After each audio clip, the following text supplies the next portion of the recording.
We had the opportunity to have Andrew Pap on the next episode. And man, what a legend. Just got back from his honeymoon 2 nights before and flew up from Sydney to spend the day with the LSKD crew. He took us through a training session, and Darcy Edwards from World Gym put us through that and put us to our tests. And then we went to Brekkie and got to know him a little more, and then got to jump into a podcast after it, which was, it was amazing. He everything we got to speak about, from socials to mindset to business, just to how to maximize life and his journey in his life and what he's gone through. He shared so much of what he's gone through in his personal life and how he's got to where he is today and how much he's achieved. I don't know how the guy gets through everything in one day. He's an absolute weapon, but I hope you enjoy this episode, and I'd love your feedback. We're always trying to improve. We're starting to get a few down now, so it's super exciting. So enjoy.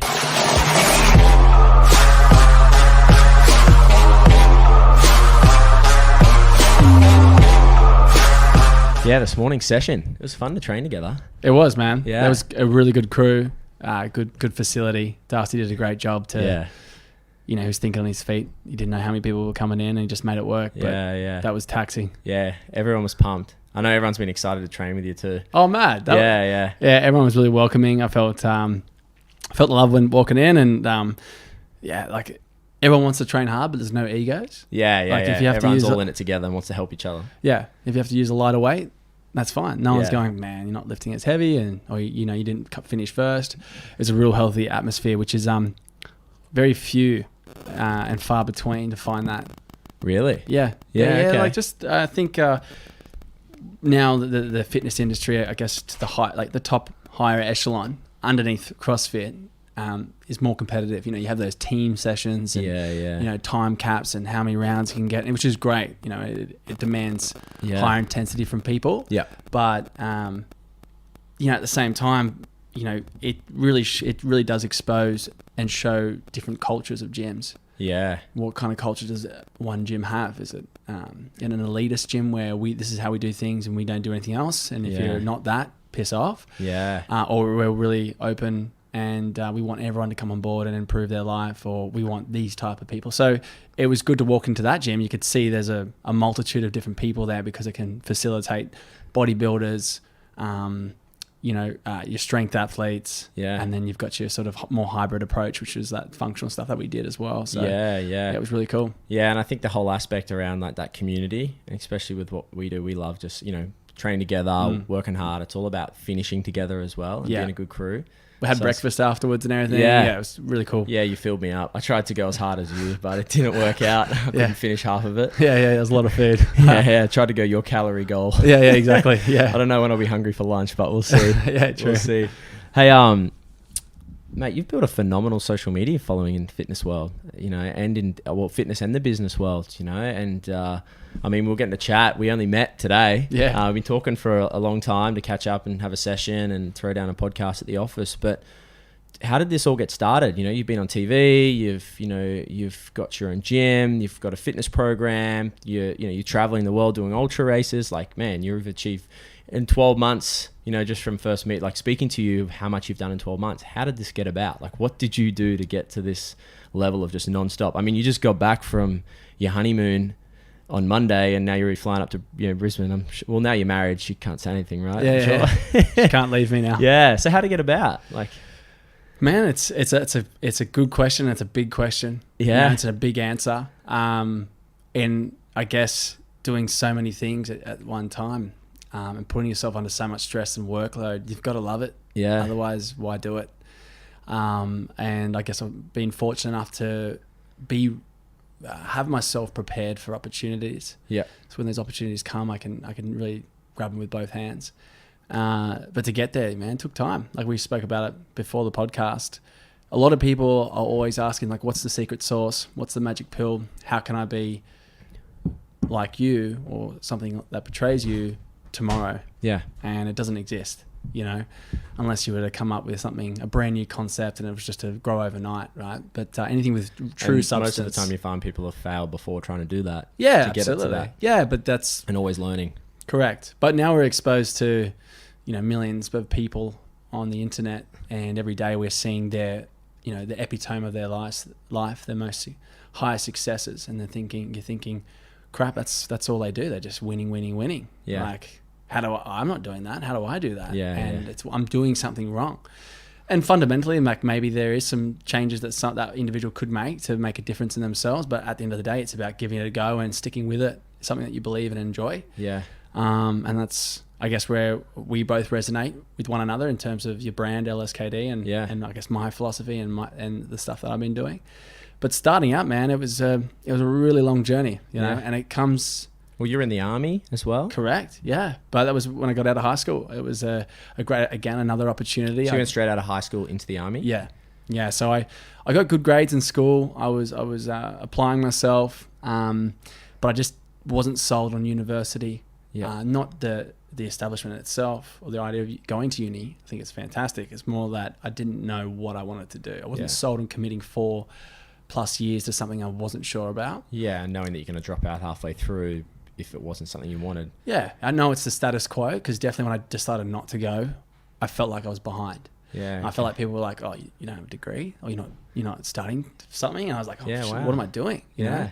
And I had a bunch of surfing mates, and then a lot of that culture went into being a tradesman, and they had all their own successes. But then you also have your other mates who go all corporate and go degrees and do all the lawyers and doctors and all that stuff.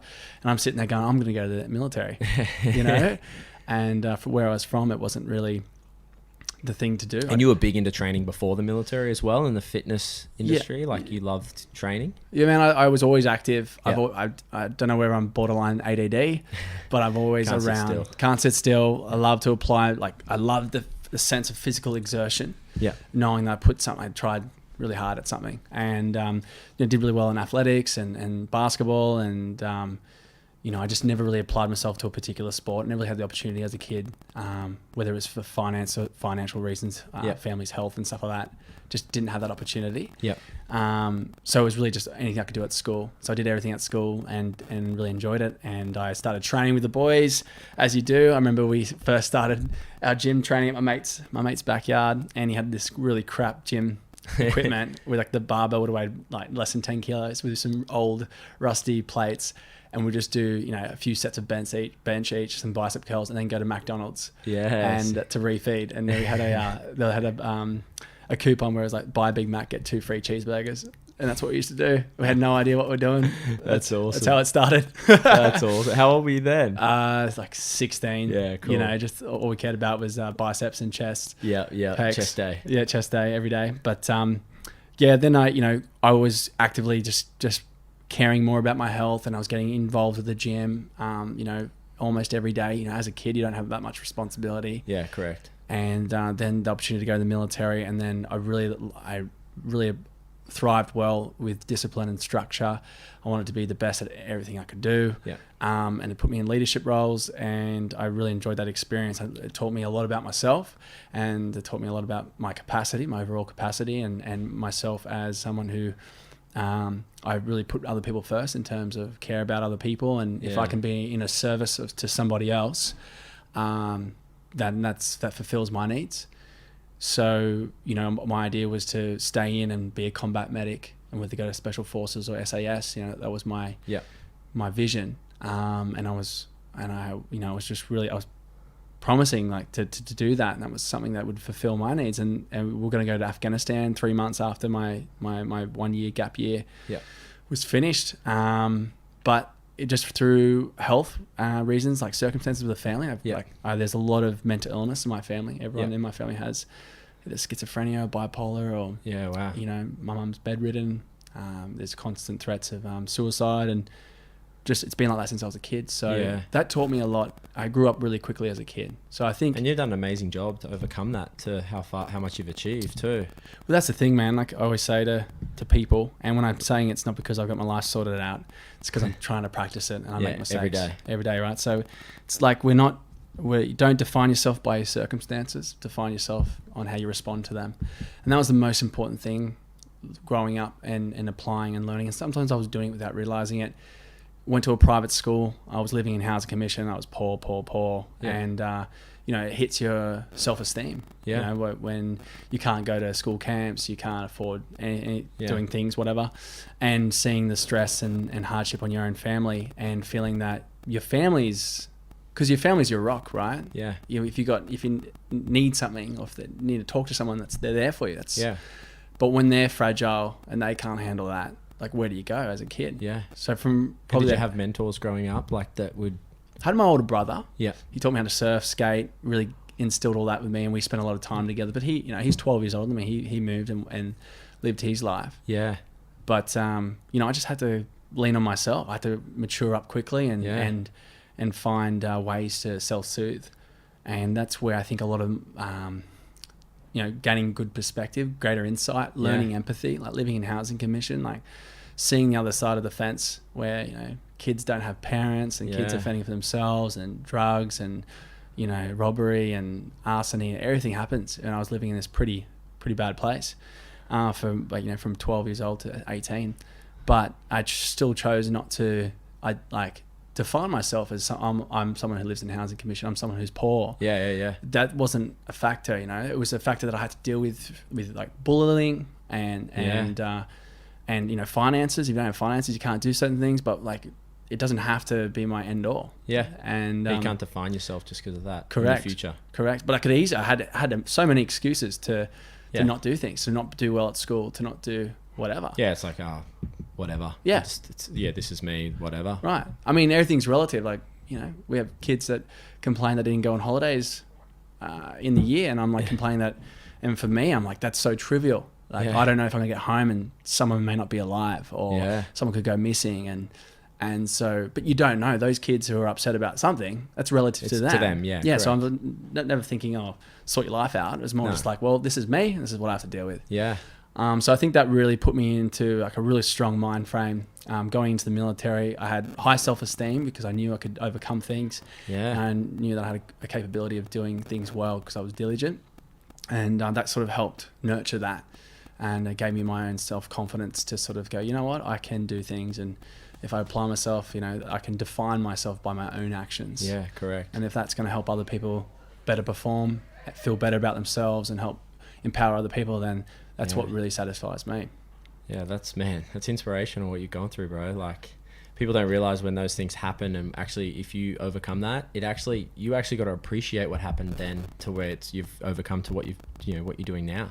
Yeah, I think we get caught up too much wishing things away. I wish this wasn't me. I wish I wasn't, that didn't happen to me. Now. Why can't I? Yeah. Right. Which happens all the time. Yeah. And like, wishing's never going to get you anything, right? Yeah. It's about putting like boots on the ground, being methodical, trying, failing. What's another way to navigate around these circumstances? So the biggest thing is to be aware of it. Be aware of what's happening in your life, what factors are hindering you from getting to where you want to be, recognizing the effect that those factors have on you and the people around you. So you get a lot of people talk about, fuck excuses. Excuses are for the weak. Yeah. And I don't believe in that. My parents not being able to work, my family's health is not an excuse. Yeah.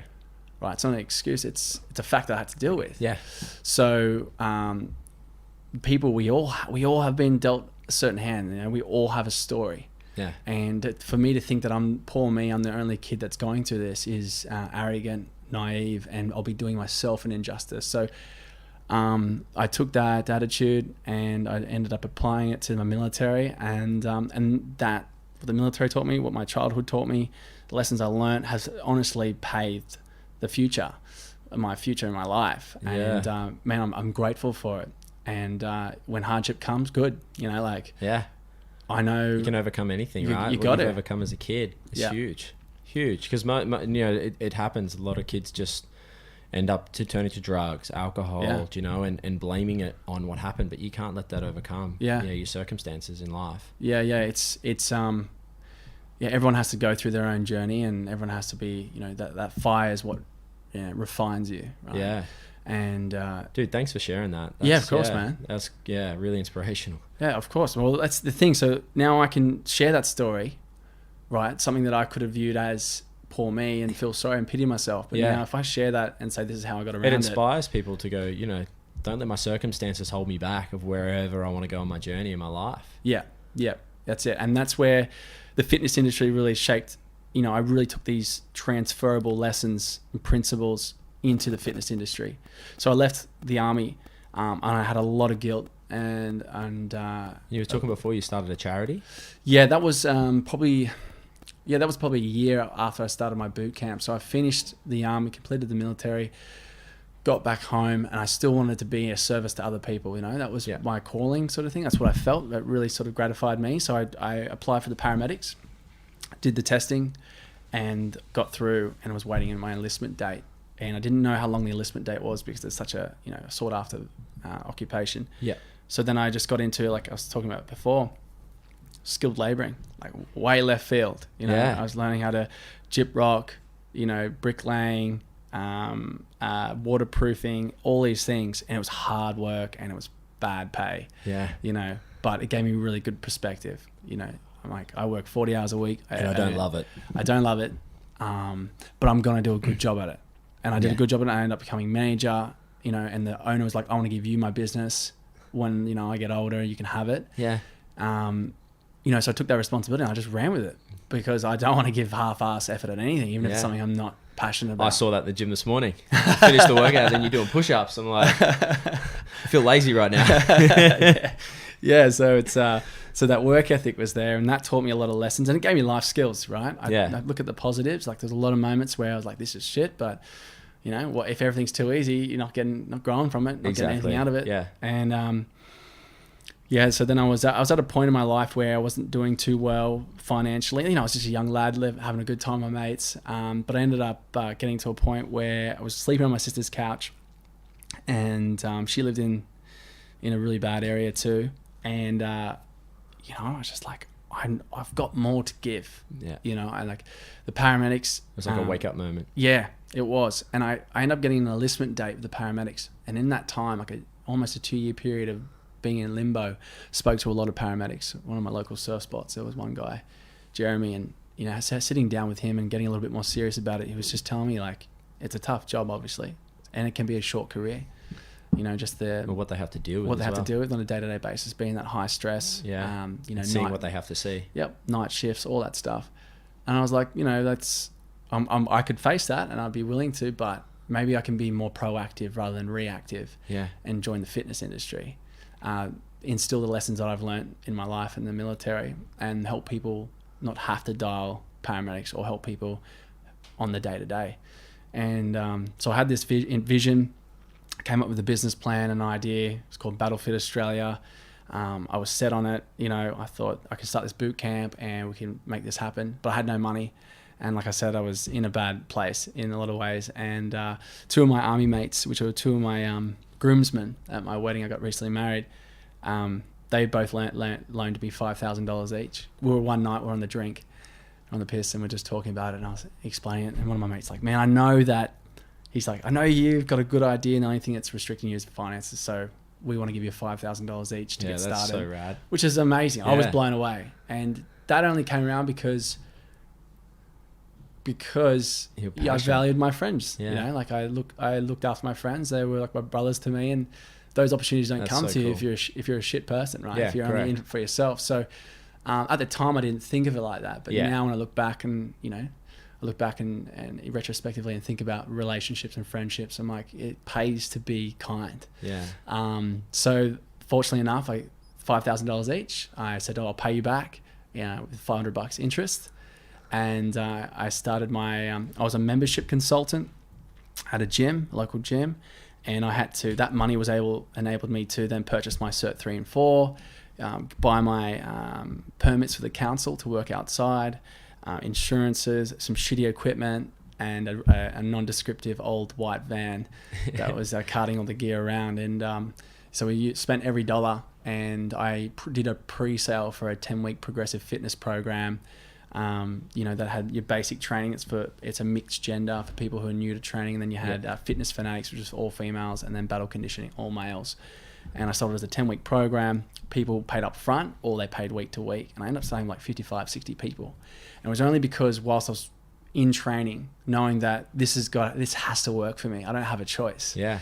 Right. No plan B now. There's no plan B. And so I was in the gym talking to people like, what do you think about this concept? And because I was always actively getting around the members and people, and training hard myself, trying to lead by example, people were drawn to that. Like, hey, I want to come jump ship with you. What are you doing? So we started with this amazing community, and all these lessons I learned through the military and my childhood empowered these people like they've never been before. Like I said, I didn't pity myself when I was going through this stuff. Yeah. So when people were training and they were in the hurt locker, I'm like, don't feel sorry for yourself. Everyone's doing the same thing. Yeah. And people are like, whoa, right? Or I didn't think of it like that. Yeah. Or don't stop until the last person's finished. Yeah. Or we do it as a team. We don't let anyone behind. Or if it's not raining, it's not training. Like I had to make sure people, if it was raining, people had to rock up. Otherwise I don't make money. So I had to really retrain their thought processes. Yeah. How they view themselves and their training. And people were proud to be Battlefit. Like we had people tattooing themselves Battlefit Australia, people wearing their apparel everywhere. That's so sick. Like we had such a strong ethic and just community. Raving fans. Yeah, that's cool. Because I cared, man. Like I spent so much time with these people. And that's the most important part. Yeah. Just caring. Yeah. And I think people could see that, even though my methodologies might have been a little bit harsh back then in terms of I really didn't give, I looked after people, of course, and made sure I worked around people's restrictions, but I was pretty harsh back then. I was pretty hard on people, made people cry, throw up, train all this hard. stuff. Yeah. So, but it was a good start, and it ended up growing to a couple hundred people. We had a huge community, and it was doing good things. And but I think I paid my mates back. I think on the second 10-week program, paid them back in full. And they were coming to training when they were, back from working in the army and they were on holidays, but coming back to home. And then one guy that worked there, Matty, he approached me. He said, "Oh, Andrew, we're filming this series on television. It's called Search for Hurt. It's the second season. I think you should apply for it." So I put in a video audition, not knowing what it was. I had no idea. Yeah. And my video audition was accepted. And then I was... still running this business, still, as as a business owner, still thinking around the clock, how can I add greater value to my members? How can I continue to this program? How can I get more equipment, save up for this and that? I jumped onto this series, and the first session, it wasn't even a guarantee. It was 6 males and 6 females in a gym, it was hosted by the guy who was the founder of Search for Hurt, Matt Murphy, who did the first season. So he was the host of the second season, and he hosted a 24-hour workout in a gym to decide who was going to be the one male, one female to make it through the 10-month season. Yeah. So I ended up... I used to watch that Search for Hurt. It was crazy. Yeah, man. It was nuts. And so I had a lot of time in the military. We did a lot of stuff. We weren't sleeping for days at a time. We were working on our feet all day. Did a lot of hard stuff. And I was fit and all this stuff.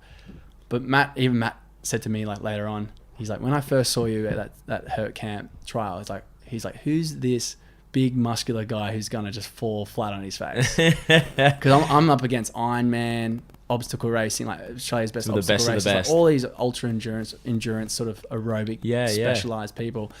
And I'm like, I don't know who this Matt Murphy dude is. And everyone's like, oh, Matt Murphy. I'm like, yeah, whatever. And he was one of the world's best triathletes. He traveled all around the world. He's an exceptional athlete. And I was rubbing shoulders with all these people who I didn't realize. Probably a good thing though. You went in with no expectations because you're like, I'm just going to try out for this. I don't even know what it is. Yeah, exactly. I remember finding out I was accepted to do the trial and getting told I'm going to be spending 24 hours in a gym. I was like, well, I better start my cardio. And I ran 19 Ks, got blisters in my feet, and I walked home with my shoes off. Going, what am I doing?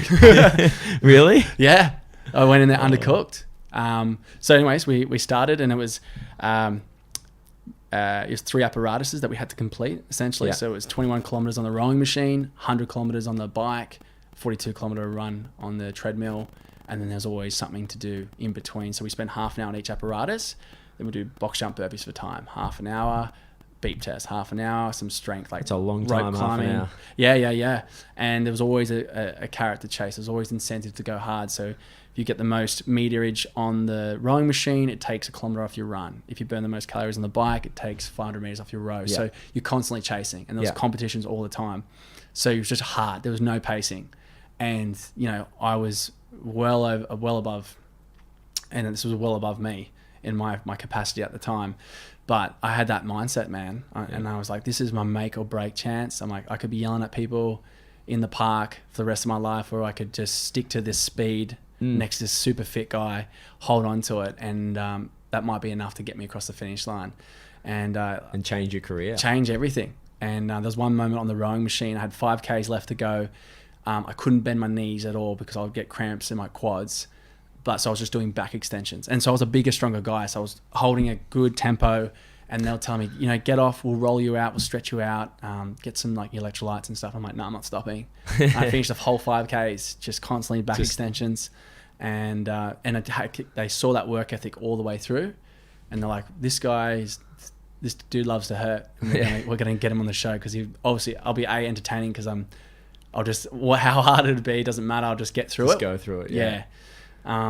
So man, that's where a lot of things changed. And is that how your social media following kind of started to really grow from after the show? It was actually, I think so, because I remember in the season 2, they spoke about me posting things about it because I think I already had something. I had some sort of groundswell happening before. Yeah. And I think it was my training methodologies and stuff that people might have been interested at the beginning. Because at the start, Instagram was, I didn't know what it was. Yeah, I was posting pictures of my food and the dumbest stuff. Like, it's like when you get it's like TikTok now. Yeah, exactly. Yeah. It's like when you get a memory, Facebook memory from 8 years ago, and your status is like, going to the pub tonight, see you guys soon. Yeah, you're like, what did I say that for? Yeah.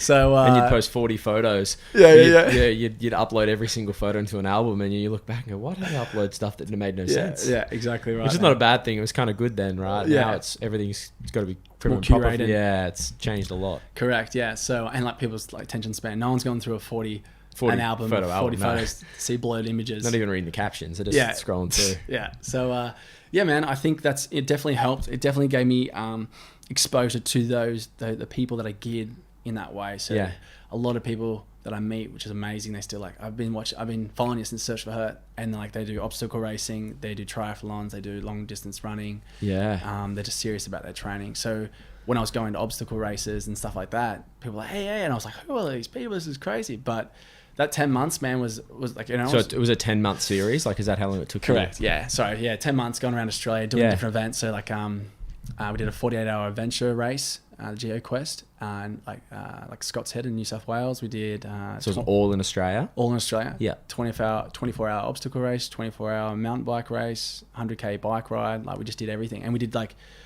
worked with some elite strength athletes too. Worked with Australia's strongest man, and I worked with another guy. Got my PB deadlift when I was training for a 100K run. So wow. We'd get told every 3 weeks what the next thing is, and we would have no idea. So, Andrew, the first one was a 12K stand-up paddleboard race, which I was okay with. I was always in the ocean. I'd stand up paddleboard all the time. Yeah. Second one was a 100K run. And I was like, holy shit, the furthest I've ever run is not even half of that. Like, this is going to hurt. And so I had 3 weeks to train up for it. And the magic of TV is funny. Like, if you watch the episode, it has Matt that comes to my home gym, which they decked me out in some gear, had this home gym, and he comes and does like a session with me to prepare myself for this 100K run, focusing on, hip stability, knee, eccentrically loading the quads, all these things. And he's interviewing me in that episode, and he's saying, hey man, are you excited for your race? I hope this helps, blah, blah, blah. But that actually occurred after the 100K race. Oh, did it? So I never got any of that information until post the 100K So you'd done the race, then he'd come in and film. So I'm just looking at him when he's asking these questions like, man, that would have helped a long time ago. Yeah, why didn't you tell me that when I was at the 50K mark? I wish I knew that. Yeah, exactly. Yeah, wow. So that's just TV. So you came into a 100K race with no prep, like realistically, like... That was my first running race. 100Ks in Blue Mountains, almost 5,000 meters of elevation. And I'm going to do a marathon of 42K, and I don't feel like I got to go, okay, don't be scared. It's only 42. It's not 100. Well, this is the thing, man. Like, it's train hard, fight easy, so to speak. Yeah, and 100%. I 3 week lead up to any race is piss poor. Like, even, whether it's a 5K, 100 meters, whatever. Well, a 100K race, you're training 6 months in advance for, right? Yeah. And I had like no real aerobic base. So like you just got the mindset to get you through. Yeah, which it got me through that race, and there was like so many stories within that 100K race that wasn't televised that makes it so much richer. Which makes it really authentic. Yeah. But that's cool. And what? And then so after that, did you started your gym, and then it's just kind of been a snowball from there? Yeah, man. I think after that, like the gym, I started with Active Escapes. Yeah. Did my first one. It's a fitness retreat that gets hosted around the world, and I was fortunate enough to get an opportunity to run a fitness retreat in end of 2013, or I think 13 in Bali, and the owner and I got along really well. I did a good job. He thought I did a good job, and then it just continued. And now they're head trainer, and I'm got the opportunity to pick as many as I want every year. And but I can't pick too many, otherwise I'm never in Australia, and I'd never work on my own business and lose that structure and stuff. But I'm fortunate. I've travelled, like I said, man. I had a tough childhood. I never got to travel anyway. My first time overseas was when I was with Search for Hurt, and that was at 22, I think. And I think now at 23, I've gone everywhere, and it was a cool experience to know that from those critical moments, those decisions I made from as a kid to in the military, in working as a skilled labourer, and getting into Search for Hurt, that trial session on the treadmill, that was the definitive moment when I was going to break or make.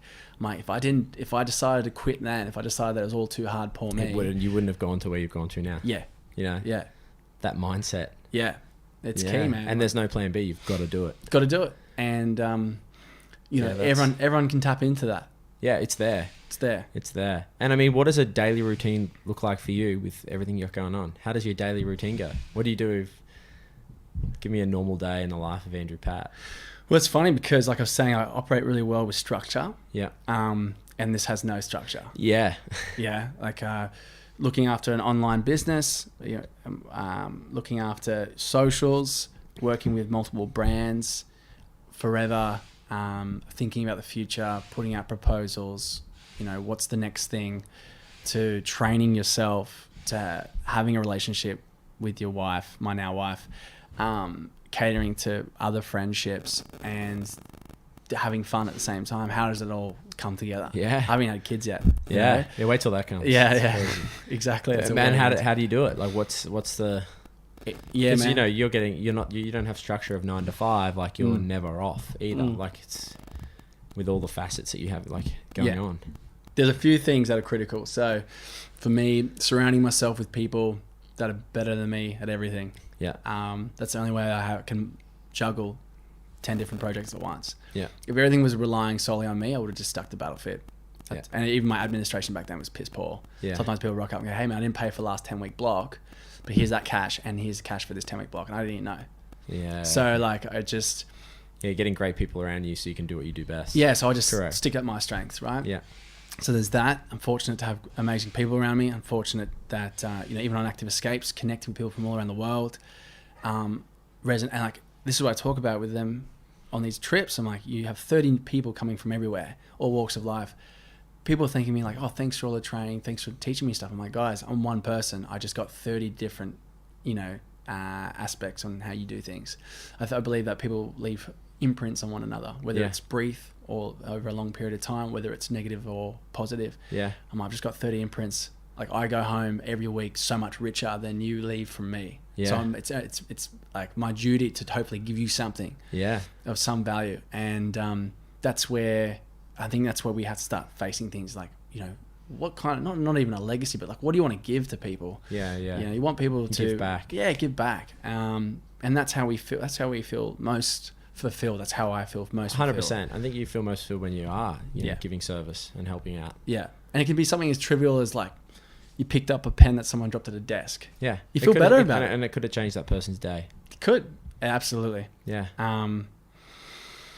Yes. It's been a journey, man. That's cool. It doesn't stop. But yeah, like you're saying, so surround myself with really good people, and then just being disciplined as possible with that structure and those routines. I came down on my business partner pretty hard probably about 6 weeks ago, because he was getting a little bit overwhelmed, and he was losing himself, and he's losing his purpose, and he was doing too much grind, and it wasn't giving anything back to him. Mm-hmm. And he's teaching people how to give to yourself. Yeah.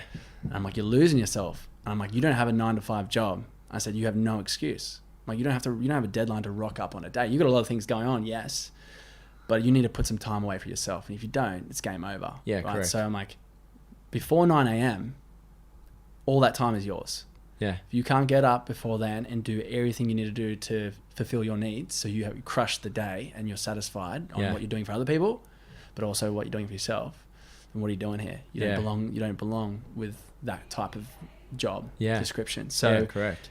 He just took it with, both hands, and now he gets up, breathing, You know, he gets his food in, trains, does whatever he wants to do to educate himself, whatever it may be. It hits 9 a.m. and he's just on. Ready to run. Because I was struggling, man. I was get too overwhelmed, wake up straight on emails, and you could work from 6 a.m. to midnight. Oh, and it's easy to do that. Yeah. Yeah. Your productivity goes down. You start getting depressed. You lose routine. All these other facets that we discuss, relationships, mental well-being, health, all these things start to subside because you've got one goal in mind, and you're failing at it because you're not looking after everything. You're not seeing... You're not looking after yourself. Yeah, everything needs to coexist. Yeah. Yeah, it's like that real holistic It's amazing approach. that how much fitness has an element, whether you want to call it fitness or just activity helps life, right? Yeah. I mean, I know personally, like if I'm not doing something to start my day, I can't start my day properly. Yeah. Whether it's training, breathing, taking the dog for a walk, like it's, you know, you've got to do something to start, and pretty much, you know, it's like starting your car and warming it up. You've got to warm yourself up to prepare to then go and crush the day and achieve whatever you want to achieve. I guess, and you don't know about it if you've never done it. Like we were Correct. saying, you don't know how shit you feel hitting the drink or whatever every weekend really hard. You don't know how better you could feel if you didn't. Yeah, correct. You know? I'm not saying that's the wrong thing to do. I love to have a good drink as well. Yeah. But you've got to make those decisions. Like, you don't know how much better you'll feel if you go to bed before a certain time and you wake up at a certain time. I'm more tired if I start the day by just getting up, having a coffee and racing to the office. Yeah. I feel with less energy than I do if I get up and train at 5 a.m. Yeah. Have a coffee at say 6:30. Yeah. You know, take my little one to daycare if my wife doesn't. Like, start the day fresh before I get in the office. I'm on. Yeah. You know, like it's just that routine Yeah. of feeling good and starting your day is everything. I mean, that's why when I watch your stories, I'm like, oh man, he's getting at it every morning. And if I haven't got out in the morning, I'm like, I've got to do something. Yeah, yeah. And that's the tricky thing too with like social media is you see a picture that I've painted, and not saying it's disingenuous. Yeah. See, I look at it as a motivation. I look at it as like when I see like guys like yourself, or I got a lot of friends in the fitness industry, and you know, I am very passionate about the fitness industry because I love training. And you know, trying to become a professional motocross athlete, you had to train. Yeah. But when I look at it, I'm looking at it as like, oh, cool, like that's cool. I want to try that. I'm going to try that today. I want to do that. Like it's more, you don't look at it. You got to look at it from a positive perspective. I think with social media, like it's like, oh, you know, actually, because you're not perfect every morning you get up, like, and it's like, oh, actually, I'm going to do that today. I'm going to get up and I'm going to do that. You know, even like I was saying this morning, going on a 12K run. Yeah. Did a half marathon at the middle of the year, and 12K run felt like a marathon on Saturday because I hadn't actually gone out and run. And I've had a bunch of friends started really getting back into running to get ready for next year's marathon. And I was like, if I don't get out and do it by myself, I'm not going to start. Yeah. You know? So I was like using them as like, okay, cool, I'm going to start because my friends are getting at it. If I don't start, I'm just going to keep falling down that pathway of just going, no, I'm not going to do it. And it's a love-hate relationship running, and I know that if I can achieve it, it strengthens my mind, and it's so fulfilling. Yeah, absolutely. So I think you got to treat it as a positive aspect as well. When when you see friends or you follow someone, if it's on social media and what they're doing, it's like looking at that they still have their own struggles as well. Yeah. They're not perfect. Yeah, absolutely. Well, I think there's so many, like everything you just said there, there's so many things you can unpack. I talk about a great indicator on how you feel, on who you are and where you're at, is how you respond to other people's successes and failures. Yeah. So when you see someone, whether in the same industry or not, whether you know them really well, whether you don't know them at all, just follow them. If you see them succeeding, if that makes you angry, bitter, resentful, then you're not happy. Yeah. You're not satisfied with what you're doing. Yeah, 100%. If you see someone fail and it makes you happy, or gives you further satisfaction, or makes you feel better about yourself, you're not happy with what you're doing. Yeah, 100%. You're not happy with who you are. Because happy people and people who are fulfilled want to see everyone else succeed. Yeah. And have remorse and empathy for people who are hurting, and they want to help them. Yeah. So that's a great indicator, and that's where you're saying that healthy relationship with social media, it's hard to acquire if you're in a shit space. Yeah. Right? And even when you're in a good space, you got to continue to talk to yourself and put things in perspective. Like, hey, I've got a kid, or hey, I've got a full-time job, or hey, my life is not like that person's life. I shouldn't have to put those expectations and those expectations on myself. You know, if I can't train 3 times a day, it's because I run a business, or because I work for someone, and I've got kids and I've got other things to do. And that's okay. You've got to make sure you put things in perspective, and it has to be your reality. Yeah, 100%. Otherwise, you're chasing something that it is never going to work for you because you don't have what that person has. Yeah, correct. Or you don't have the circumstances that person is given. So whether you get, because you see people on the cover of fitness magazines and people are like, why don't I look like that? It's like, well, you don't get paid to train. That's not your full-time job. You've got so many other things that you should be proud of and you should be putting that time and energy into. Correct. So that's one, and it's a huge thing too. When you talk to people, it's not about talking down to them or telling them how to live. It's about what works for me, and these are possible ways it can work for you. It's about retraining their thought processes and on how they can best individualize it for themselves. Yeah, 100%. And that's what we do at 365. We could deal with people from a lot of countries, a lot of different cultures, and a lot of different walks of life, and they need to be aware of that. I'm not just going to give you a cookie cutter program and tell you what to eat and expect you to complete that and continue on and crush it. I need you to understand the principles, get educated and be aware. I need you to understand the reality that things don't happen overnight and you will fail. And like you're talking about with your running, you're like, I've got to get back on the horse before it's gone too far. The people who are most successful are the ones who know how to bounce back as quick as possible. Yeah. Is it going to be 3-year bounce back? 3 months, 3 weeks? 3 days, 3 minutes, right?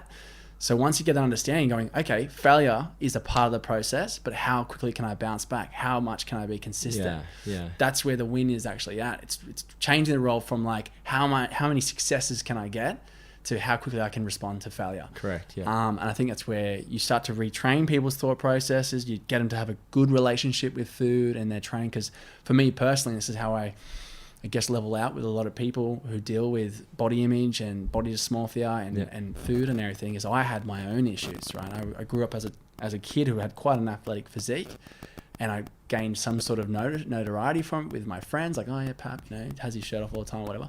Yeah. And maybe I got attention from girls or whatever. And then I left school and I was getting paid for it. I did some modeling and stuff. So I started to think, is this who I am? Am I just someone who has, X amount of percentage body fat? Yeah. And because I was gaining my identity through that, and I was thinking that's all I had to offer, I was becoming obsessed with my training and my nutrition. I was serving an obligation, a sentence to these things. So instead of, I'd deprive myself from certain foods if I didn't do the training, or if I didn't, or if I went out on the weekend, I'd train extra hard the next day until it hurt. And I was losing myself to that, and I was trying to teach people how to be healthy. I looked healthy, and you weren't being healthy. I was fit, but I wasn't being healthy. Yeah. And it took a long time, and still to this day, it's not 100% fixed. I've got to, like I said, we look at social media, you got to always catch yourself when you start thinking in a certain way. So I've got to think, I've got to be proactive and continue to seek to get it. It's like almost like coming off an addiction. Yeah. It's never over. The temptation's always there. So I've got to make sure that I'm always thinking in a certain light, certain spectrum. Yeah. And that people can relate to whatever end of the spectrum you're at. Whether you're someone who has anorexia, bulimia, muscle dysmorphia, all these things, or you're someone who's like, I want to lose a bit of weight. So there's that huge spectrum that you need to check yourself where you're at on that and how to sort of get around that in a healthy, sustainable manner. Because someone who has anorexia, because it's not about motivation. Everyone's always asking me, hey man, how do I get more motivated? It's like every day, how do I get more motivated? It's not about that. Yeah, fuck motivation. Yeah, 100%. Comes and goes. Yeah. And you can listen to a good song and get motivated. Yeah. And motivation isn't the be all end all. Motivation doesn't necessarily mean you're going in the right direction. No. Someone who's anorexic compared to someone who's training to become an Olympic athlete equally as motivated. Yeah. Right? Different ends of the spectrum. So it's about going in the right direction for you. Yeah. And then being disciplined. Because I wake up 4 a.m, I could do with another couple of hours sleep, or it's raining outside. That my motivation's gone. Yeah, it's the discipline that's going to get me up and be at it. And the drive and the why. That's exactly right. So the motivation's just been oversold. Yeah, 100%. Got some great analogies there. Thanks, bro. You're motivating. You're not motivating me. Awesome, man. And I mean, like even this year, you've just finished a 270 kilometer ultra race. Yeah, mate. what was your mind like that? Like, how did you deal with getting ready for, I mean, just a quick chat on it, like 270 kilometers, like that's think about driving 270 kilometers in a car, you're planning like a 2-day road trip, right? Like, you know, almost, you know, you're going away for the weekend, you're not going for the day. It's almost a 3-hour drive in a car, which is quite far on one way. Like, how did you prepare for that and how'd it go? Like, yeah, man, because you did it with Matt Murphy again. So host of and founder of Search for Her. Yeah, so Matt and I have stayed in constant contact. We hung out so much, you know, on that series, and I got to know a lot about him and learn how much of a cool dude he was and how much he knows. And he, you know, I got to meet some cool circles. So just being around him is really cool, and his family's awesome. And he lives now in Bright, Victoria, like the most mountainous sort of alpine region in Australia. So he's just living his dream. You know, he's working his ass off, and he's working for a company that, you know, he enjoyed it, but it was work first, and it was crushing him. And he just decided to sell up his house, sell everything, get out of that job, and move down to Bright and start his own boot camp. And now he's got 2 gyms there. He's working with some phenomenal coaches. Yeah, that's awesome. He's got a great community, and he lives on the mountain, which he like gets out every day. Has a dog. Yeah. Like, he's living the dream, you know. So. Was he more prepared than you for the race then?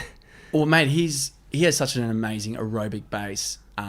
Training history is phenomenal. Like, he's an elite athlete, and he's always been a way better runner than me. He's about 15, maybe more kilos lighter than me too. He's running specific, right?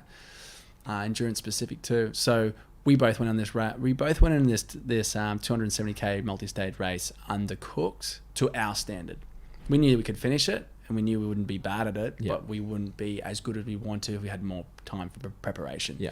Just due to we're both really busy running businesses, all that stuff. Yeah. So you got to just run with it. Yeah, right? exactly. And man, I actually I had a tear in my Achilles, my left Achilles, 6 weeks out from my race. So I had to deal with that. So I didn't run for 6 weeks before my race. Wow. I was on the stationary bike. I was doing blood restriction therapy. I was doing everything I could to bounce back, and it wasn't a guarantee. And luckily, man, it held up all the way through. We had the best time of our lives. We're going to do it again next year, another race. That's cool. That's really cool.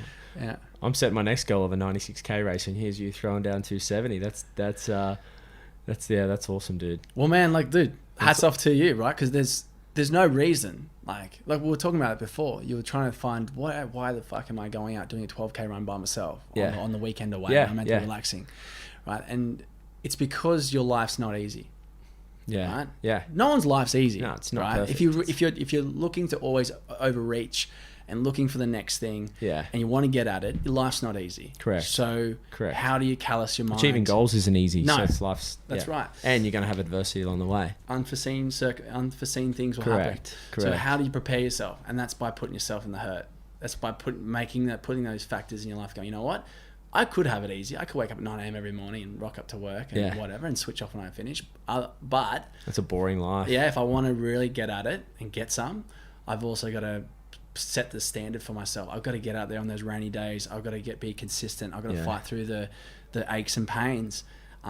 Because when those unforeseen circumstances occur, you're like, man, I'm tough as fucking bricks. Yeah, I ran 97 Ks. Yeah. You know? And it teaches you a lot about yourself. I think running's really self-soothing. You know, you got this repetitive breathing pattern happening. You're outdoors most of the times.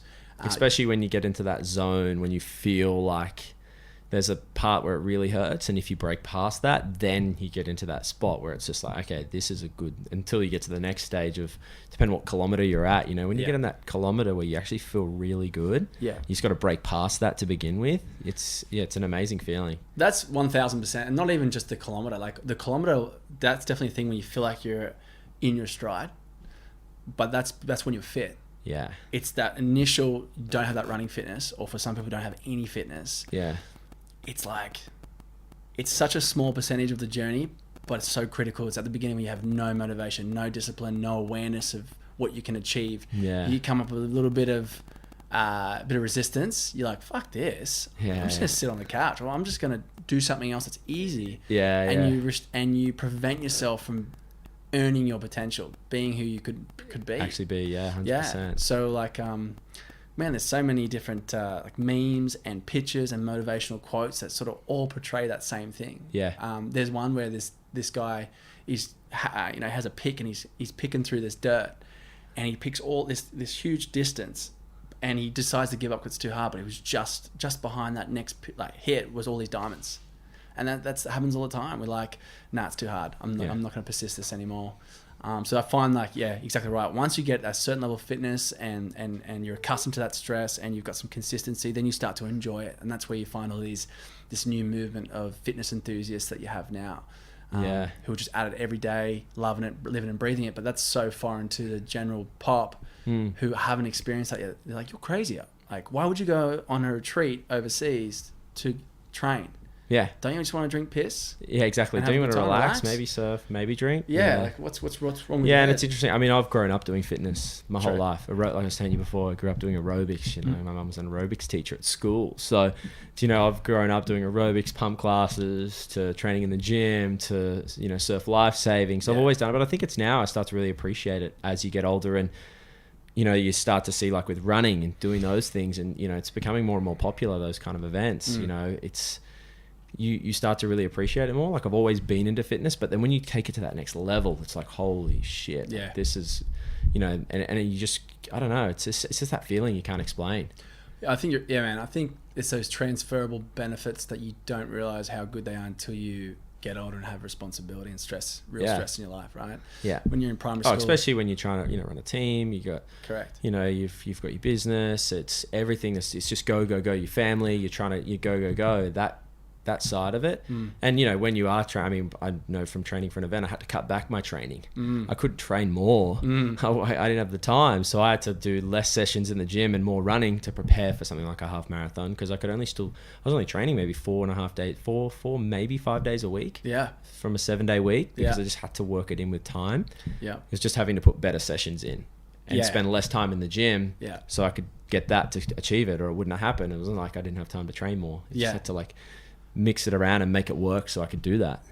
It's definitely a thing that I think everyone who's getting really involved with fitness at the moment is experiencing. Like, it's such a social thing, which is amazing. Yeah. Which makes it so cool. But also it destroys your programming. Like, you got, you know, I'll train deadlifts yesterday, but all my mates are training deadlifts today. So I'm just going to get up and do deadlifts and stuff with them because I want to be around my mates training with them. Yeah. Or I do a really intense session today, but the gym has programming intense session tomorrow and all my friends are going to be there. I want to do it. So it's really sporadic. It's not methodical. Yeah. And you got to decide within yourself, I can make these allowances and change, like restrict myself from overreaching in my training. And, you know, I'm not going to do too many intense sessions and I'm going to pull back here and there because I know it's going to maybe be better for my body. It's going to be better for my performance.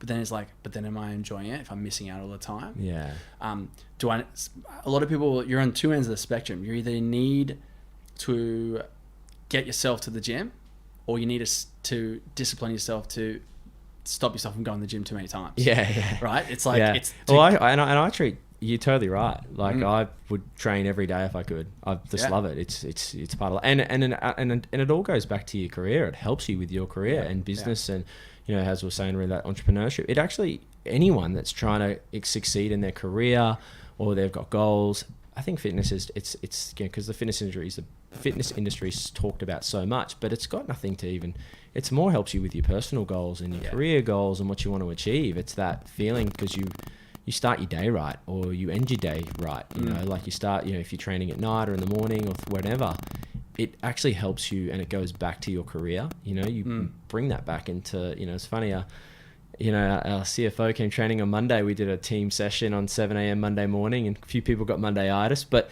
he was even like, Matt's like, oh man, like I actually got a wake up call, like, you know, and it really made me, cause he's not unfit, but he was like, this gave me a wake up call training, you know, with the crew. And, you know, he'll probably hit, I'm like, are you going to start training more now? You're going to get at it with us, you know? And it's like, oh yeah, like he's probably really sore today, but it was like a wake up call for him, you know, they're like, because fitness isn't about looking good or anything. It's about just helping to me in your personal life and everyday life, just to feel, you know, like you can go and achieve more because it starts that day right. Like I think there's so much more to it than just about looking good and training for something. It actually goes back to your career and your goals to help you get through those.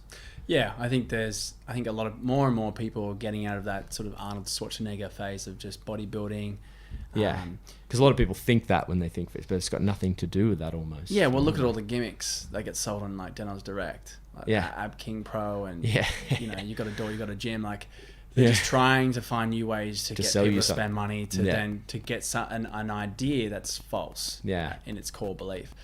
It's that community and being around people, having a sense of being a part of a group, a clan, a tribe. Looking back to the days where humans were running around of groups of 20 to 50 or whatever. We belong to something, and that's why isolation is so dangerous. That's why I got a dirty mo this month. That's exactly right, and that's for November. Exactly, start the conversation. I don't, sorry guys. It's all right, mate. But the fact is that the modern man and woman person can be so easily isolated. We talk about you've never been more connected through technology, but yes, you've never been more isolated either. Correct. It's easier done through people a phone. are freaking out. Like, people don't answer their phone calls because it's obtrusive, it's confronting. The text. The text. You're typing on keyboard warriors. Let alone a face-to-face discussion, let alone maintaining eye contact, let alone what's your posture, like how do you present yourself. All these things, these fundamental things that we're losing, the sense of community, like, okay, this person does this in this community and this person does this, and this is how they add value, and everyone has a reason to be. But we're losing that as this like global community. A lot of the jobs are getting outsourced.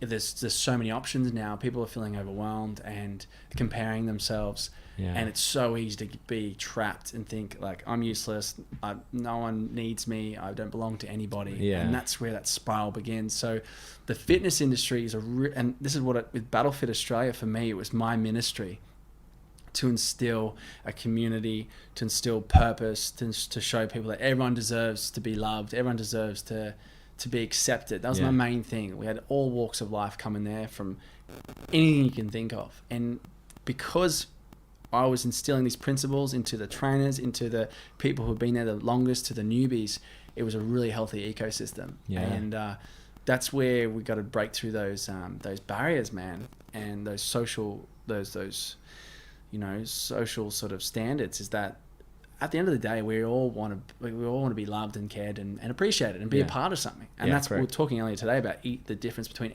Eastern and Western families and communities.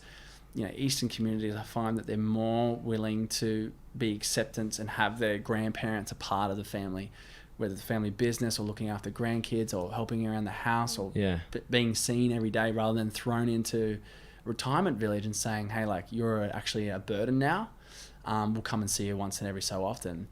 And not to say that that's the wrong thing to do, because if that's the case, maybe it's the only thing you can do. That's fine, but you can see the different values they have in these cultures. And isolation's proved to be, the worst people on the planet in terms of our social standards in jail. What's the worst treatment they can have is isolation. It makes them worse, right? So isolation contributes to dementia, depression, mental illness, all these different mental illnesses, and I've seen it personally in my own family. I've seen how what it does to people and how quickly you can deteriorate. And I think it's so important to be aware of that. And that's where, like I was saying, and you were saying also, the fitness industry is a great pathway, gateway for people to be like, hey, you know what? Come hang out with us. I don't care if you're fit or not. I don't care where you're from. Have a laugh, try hard, get those endorphins. All the physiological, psychological, physical benefits you'll obtain from it are just a benefit from what it actually really does to you as a person. Yeah, exactly. Hey, and one question I always like to ask, and you probably, you're inspiring a lot of people, around Australia and even the world. What's some advice that you could give to someone? What's your advice that you could give to someone that, I suppose, in an aspect of, because a lot of people, we've been talking about all these crazy events and fitness, but a lot of people just, they want to get started into fitness or restart their, journey into getting fit. What's some advice you could give to someone across potentially that aspect or any aspect? I think for anybody, regardless of what level you're at, don't aim for perfection. Perfection's the biggest thief.